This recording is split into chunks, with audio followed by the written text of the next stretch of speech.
So here I'm going to be doing a ranking of all the films that I saw in 2023. Now, in a perfect world, I would have loved to have this video done right at the end of 2023 or right at the very start of 2024. But you know what? Better late than never, and here it is now. So the ranking is going to go from worst to best in terms of the movies that I saw throughout the calendar year of 2023. Now, also incorporated in this ranking are some of the notable TV streaming service series that I saw throughout the year. Those rankings, those numbers will include a special decimal point, as I want this list to primarily be movies, but that's to sort of give you a taste of what to expect whenever you see a TV series pop up within the ranking. So sit back, relax, and I hope you enjoy. I had never played the Five Nights at Freddy's games, so everything in the 2023 movie was an introduction for me in terms of the lore and the story. And while the film might have had some fun for the fans, I think everyone else can admit that this movie was pretty terrible. It overcomplicated what could have been a simple, fun premise, all wrapped around some lazy PG-13 horror bullshit. I found myself falling asleep more than Josh Hutcherson's character here, and that's saying a lot. The scariest thing about Disney's Haunted Mansion 2023 edition is how much worse it is than the Eddie Murphy movie from 20 years before. The movie is just a huge mess. Every attempt at comedy failed for me, and while some of its haunting moments were decent for a family film, the film just consistently went nowhere, and I was constantly telling myself during the second half, I really just want to get out of this auditorium, run out of it, this is that bad. This is definitely one ride you should not go on, even if you have a lightning lane. There's no doubt that The Mandalorian was a cultural phenomenon with its first 2 seasons, and its telling of the story of Din Djarin and Grogu. However, season 3 undid almost all that goodwill for me, with horrendous storytelling and pacing, being unfocused, and creative decisions that could only be described as bizarre. Like an episode separated from the main characters, focusing more on Bo-Katan than Din Djarin, and of course, Lizzo. Marvel's Secret Invasion had a decent tone and showcase of espionage type stuff, but some of the creative decisions here were just what the hell kind of baffling. Decisions that ruined some characters' legacy within the story of the MCU, inexplicably and unceremoniously offing some legacy characters that we've gotten to know through many films within the MCU, or ruining new characters before they even had a chance to really get started. While I personally didn't hate the series, there's no doubt that due to a lot of the creative decisions here, the series could be categorized as a misfire, one of many misfires lately, for the MCU. Aquaman 2 ended up being the final film in the DCEU, and the movie admittedly isn't a flat-out catastrophe. The most entertaining part is definitely watching them dance around the whole Amber Heard situation. Besides that, the only other thing that would pass as decent was Arthur's team up with his half-brother. Other than that, this is definitely a movie that you can just leave in the ocean and forget about. Cocaine Bear definitely had its fun moments with its wild premise. The movie's R rating allowed for a decent showcase of some gore sequences in this otherwise very mid-movie. Definitely another one of those movies where the trailer was more fun than the actual movie, but it's not like there wasn't some fun to be had. After watching Quantumania a few times after its initial release, the movie definitely isn't great. There are just many times that it feels like it's doing its best Phantom Menace or Strange World impersonation, and no movies should really ever try to do that. And as an Ant-Man film, the major issue is how it's missing the gimmick that made the first 2 Ant-Mans work, which was being fun comedic heist films. A lot could have been salvaged had the film made some ballsier decisions at the end. Kang showed the potential to be a good bad guy besides how he gets defeated at the end here by ants. Although given recent court developments, who knows where that story is really headed now? Probably nowhere. The best parts about Megan were its surprisingly solid story about dealing with grief, mixed with some natural humor and fun when it came to Megan's personality. Its horror parts, though, were beyond lackluster, due to being hampered with its PG-13 rating, which is the bane of my existence these days when it comes to horror films. But at least that dancing part was kind of fun, I guess.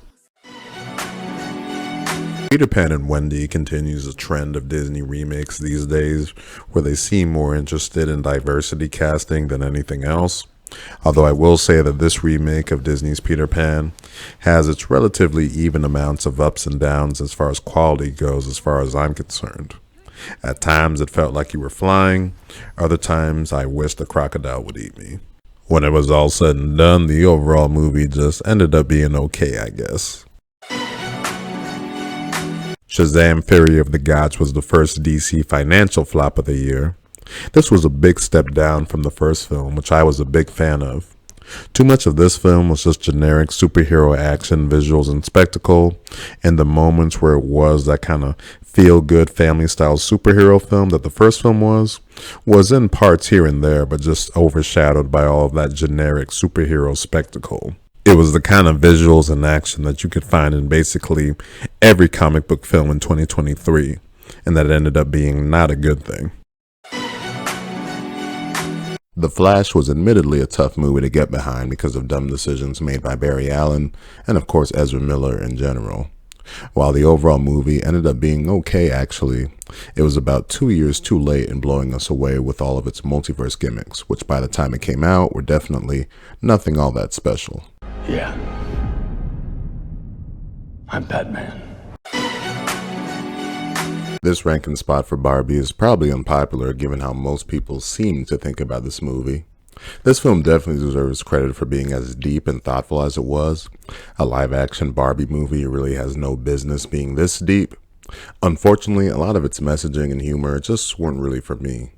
Some of its preachy dialogue towards the end I felt to be ultra cringe. Admittedly, by the end of this movie, I couldn't get out of that auditorium fast enough. I did like the movie a little bit more though when I watched it again on Max recently. But again, it's just one of those movies that just wasn't really for me, but sometimes that's okay because it seemed to be for everyone else seemingly.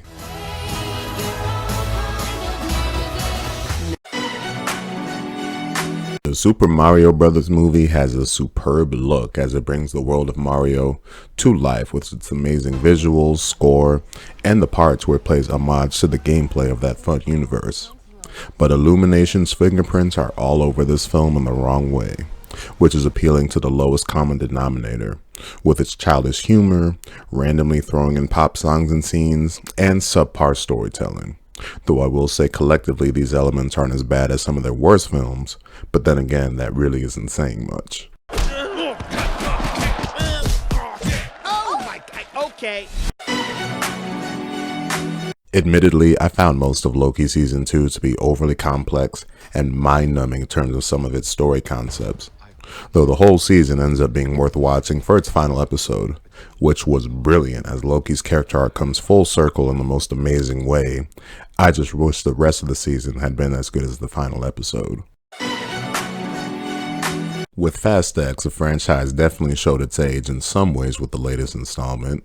But the overall movie ended up having its fun moments mainly because of some excellent action and a bizarrely fascinating performance from Jason Momoa. At times his character was definitely a bit much, strangely Joker-esque, but you can't say that he wasn't entertaining for better and for worse.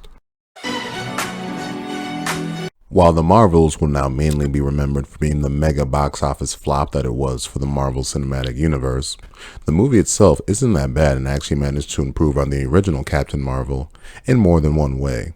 While its overall story and villain are nothing to write home about, the movie is mainly carried and enjoyable for its excellent chemistry in general and fun between the three leads. Though basing half of this movie off a Disney Plus show that many probably hadn't seen was likely the big factor in it bombing the way that it did. I can't. Can you? I got it. Indiana Jones and the Dial of Destiny won't satisfy you if you're looking for the perfect, best indie film of all time. Can't quite replicate the magic of those original films, but it's a decent adventure in its own right. Its major shortcoming is how the adventure didn't really have a story that reflected the sense of finality that there should have been for Indy here, besides the fact that he's obviously older. But it definitely wasn't a bad time seeing Harrison Ford don the hat and whip for one last time. For the fans that did go see the movie, the few that there were, as this was another box office flop for Disney in 2023. Wonka is a whimsical tale about how Willy became Wonka. If you're a lover of Broadway-style production feel, then this is one movie that you'll definitely find scrumdiddlyumptious. I was admittedly low on Guardians 3 compared to seemingly the majority of the opinions out there.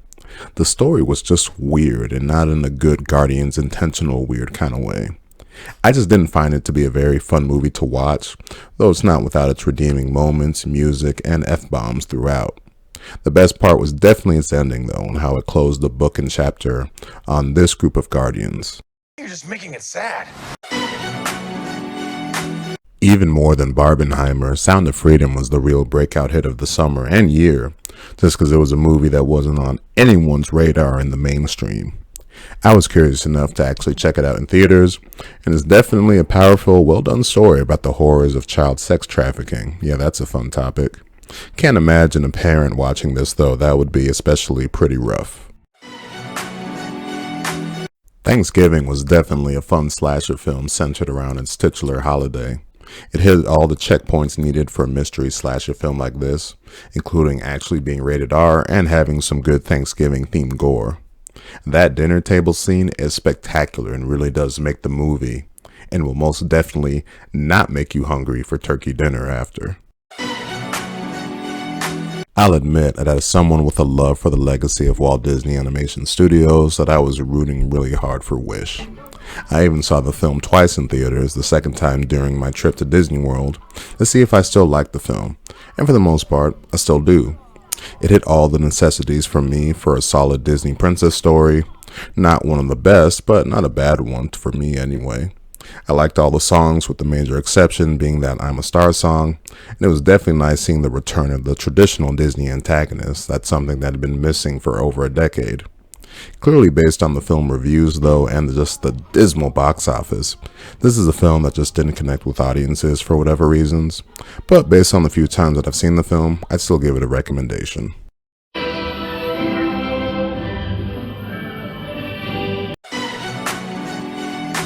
Creed 3 was notable for both Michael B. Jordan acting and directing the film. The third installment features a fun escalation and conflict between Adonis Creed and his friend, played by Jonathan Majors, now turned his enemy. The movie showcased that the series can stand proudly on its own without relying too much on rocky nostalgia, which bodes well for its future, with or without Jonathan Majors going forward. 2023's The Little Mermaid finds a special magic of its own through its new additions to the classic story, putting it in definitely the upper tier of the Disney live-action reimaginings. The only reason why anyone would really hate this movie is if they were just that gung-ho on hating it before even watching it.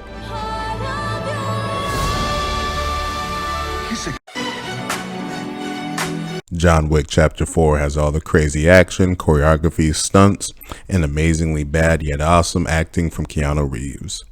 It's one of those movies that doesn't mess up the formula of what's made the previous films so successful. Rise of the Beast was the first live-action Transformers film to properly understand the proper human-to-Transformers ratio needed in these films. Only the bare minimum humans featured, and the majority of the film focused on delivering great Transformers content, character-wise, story-wise, and not to be forgotten, action-wise. Let them come. The third season of Chucky was cut short due to the writers and actors strike, which was a shame because the premise of the Chuckster causing havoc in the White House was glorious while continuing the story of seasons 1 and 2.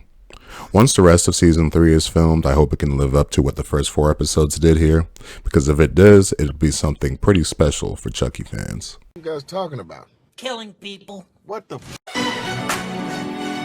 In a year that was overall pretty grim for Disney, Elemental was most definitely their best movie, and an amazing story in how the movie was initially a huge flop, but was able to rebound nicely through great word of mouth because the movie was legit really good. The world of elements was really wonderful here, and the romance development between Ember and Wade was the best in any Disney film since probably Between Wally and Eve in 2008's Wall-E. Definitely a movie that had my full support after seeing it. He likes it. Video game perfection is how most would describe The Last of Us, well, the first one anyway. That excellence made its way to the HBO Max adaptation of the series, as it captured what made that story and that world amazing and impactful for many. The show did this while not putting in a ton of video game-esque action and implementing changes to make the story work as a show. The Mario Brothers movie, this show rather, was the video game adaptation to watch in 2023.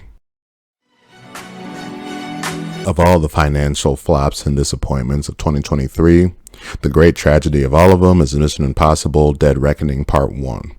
Not the best title, but the movie itself was great. It had all the espionage, spy action, and maximum effort from Tom Cruise in front of the camera and behind the camera to deliver a great Mission Impossible movie experience. The movie really got eaten up by the whole Barbenheimer phenomenon, as it opened up just a week before those movies did. Had it gotten a different release time, the movie would have gotten the spotlight and attention and box office that it deserved.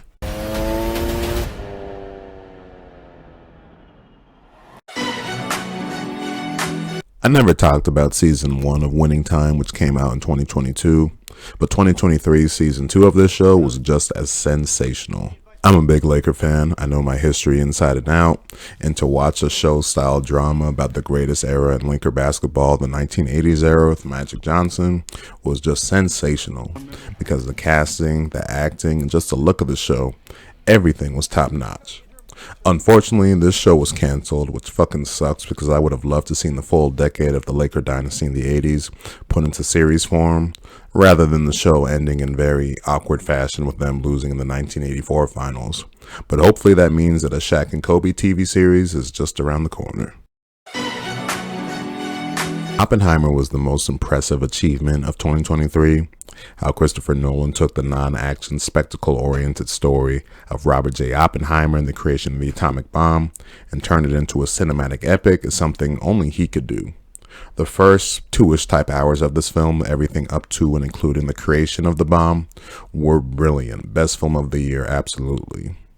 I do believe, though, that the final 40-ish minutes of this film were a bit much, as all of it was the court drama type stuff and the movie sort of spinning itself in circles, which I believed was not as entertaining as the first 2 hours, to put it mildly.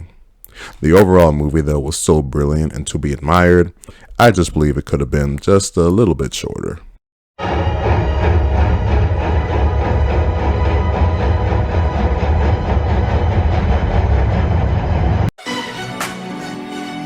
The modern American Godzilla movies wish they were as good as the Japanese-produced Godzilla -1.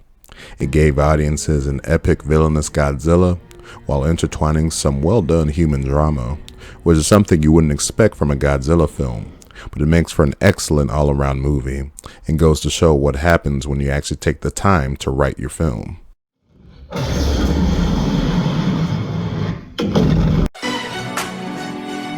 Across the Spider-Verse was a spectacular continuation of its amazing predecessor. Forget about being a love letter to Spider-Man films. This was more like a love encyclopedia to the legacy and history of Spider-Man, while keeping the growth and development of Miles Morales and Gwen Stacy at the forefront. It sucks that the third film got delayed because of the actor and writer strike, but that just has us looking forward to the third film all the more. Let me guess. He died? So there you have it, my ranking of all things that I saw in 2023. As I mentioned before, ideally this video would have been done sooner, but better late than never. I think 2 things that'll be the most memorable for me in 2023 was 1, Barbenheimer. That was like a once-in-a-decade type film phenomenon. The fascination of those 2 movies, which definitely had nothing to do with each other, getting released on the same day, but all the fun, all the hype, all the double features people did, I even got caught up in it where I saw both of those movies on their opening day, and just the fact that both movies ended up being mega hits at the box office during a time where the movie season really needed hits like that. So that was super impressive, the whole Barbenheimer cultural phenomenon.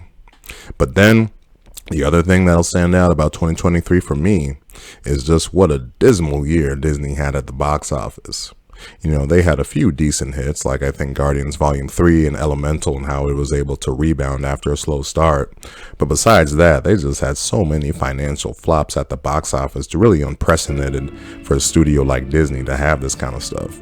With Indiana Jones and the Dial of Destiny, Wish, The Marvels, really being the collapse of the Marvel Cinematic Universe, Haunted Mansion, another mega flop, just so many big flops in 2023, to where you compare how Disney was doing in 2019, admittedly pre-pandemic, where they had $7 billion films, and now where they're at right now.